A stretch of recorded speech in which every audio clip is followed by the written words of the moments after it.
Thomas అనే ఒక వడ్రంగి బోన్ క్యాన్సర్తో బాధపడుతుండగా డాక్టర్ అతన్ని పరీక్ష చేసి 1 వారం తర్వాత సర్జరీ చేయాలన్నారు.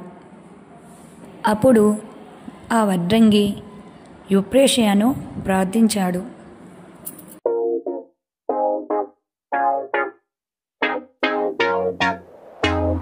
వారం తర్వాత ఆ వడ్రంగి తిరిగి ఆసుపత్రికి వెళ్ళాడు.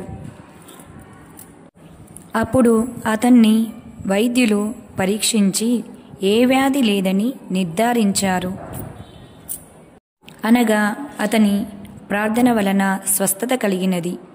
ఇదే మొదటి అద్భుతం.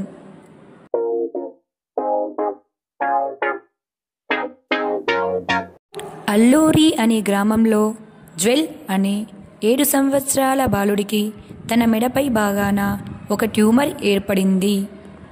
ట్యూమర్ను పరీక్షించిన వైద్యులు ఇది నయం కాని వ్యాధి అని చెప్పారు. అప్పుడు జ్వెల్ తాతగారు ఏ దిక్కు తోచని సమయంలో సిస్టర్ యుప్రోషియాను ప్రార్థించాడు.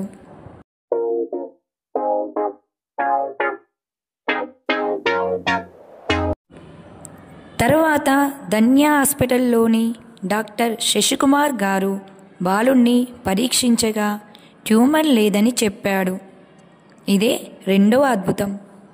ఇన్ని అద్భుతాలు చేసిన యుప్రోషియా గారు తన 75వ ఏట 1952 సంవత్సరం ఆగస్టు 29న మరణించారు.